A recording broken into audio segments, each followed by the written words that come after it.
I take that vast sweep of evolution from starting from the void, the silence, the no thing, and the mystery of the emergence out of that of potentially everything that is. So that starts right there at that shift point, that quantum shift from the void into that cosmologists call the Big Bang. Into the Big Bang.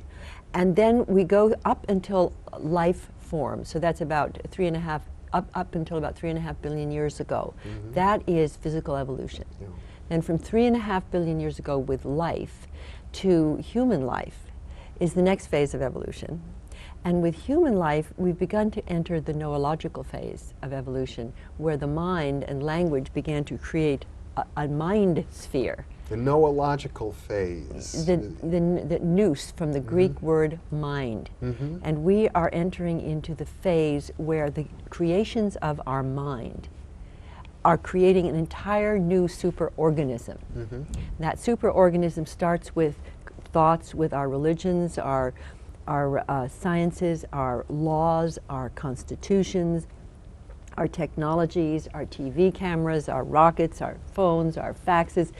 We are born now into a field of power that never existed before. So conscious evolution. See, there's been an evolution of consciousness since the first cell. That's multi-billion-year evolution of consciousness. Yes. But only recently have we been conscious of the processes that are creating us. And only very recently have we understood the atom, the gene, the brain. And what's happening is now human consciousness is entering the process of evolution, and we can affect it consciously. Yeah.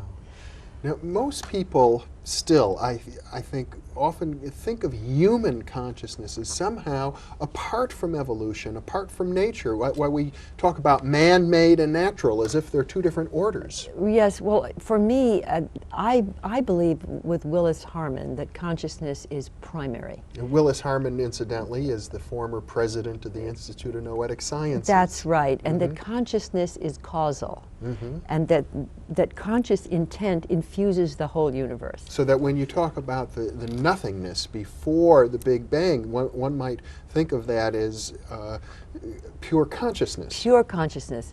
Deepak Chopra calls it the field of all possibilities.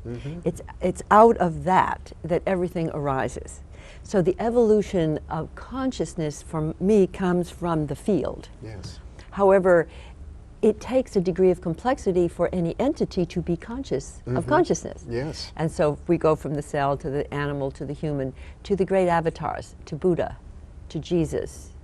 And now it seems to me more and more of us are popping into a consciousness of consciousness. And even more so, I'm calling it the emergence of a universal species. I wouldn't be surprised if Homo sapiens, the species that we all are, who is basically has a self-centered consciousness.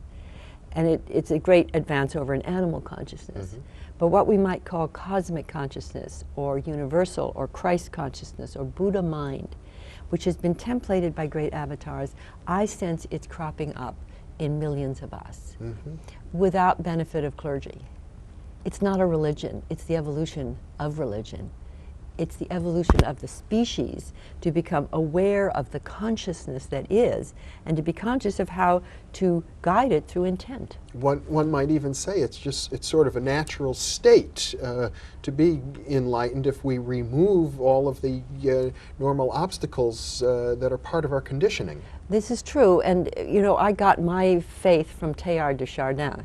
The great Jesuit theologian. Right, in his book, The Phenomenon of Man.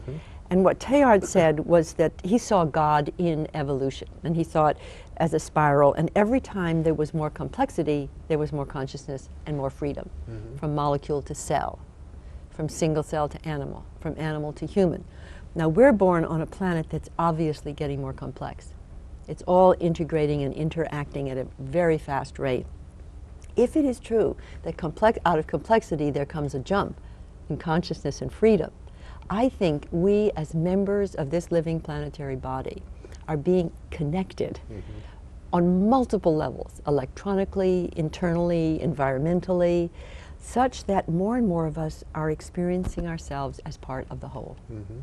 Well, that's an interesting phrase, experiencing ourselves as part of the whole. It seems that one of the big dichotomies culturally, or polarizations culturally, are between people who are kind of see themselves as set apart from the whole and are very concerned with themselves and their ego and their own group, and screw the whole, as opposed to people who are seeing things holistically. Yes, and it's so interesting because when you feel yourself to be part of a whole, you get your own growth potential, your own self-actualization through participating in the whole, rather than separating from the whole. Yeah.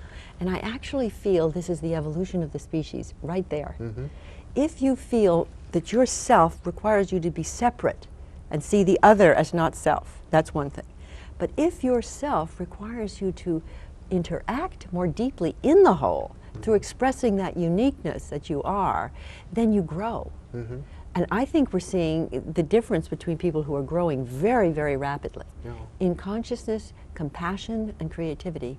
And on the other hand, people who are alienated, who are self-centered, who are violent, who are breaking down, they're both happening simultaneously.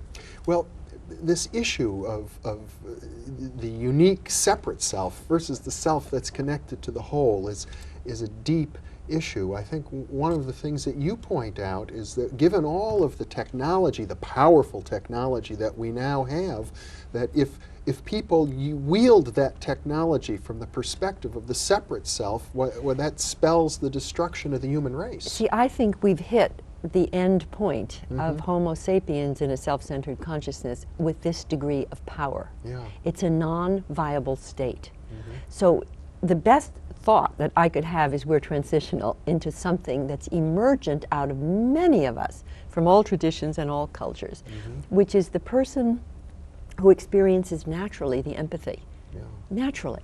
You don't have to be told not to kill something because it's you.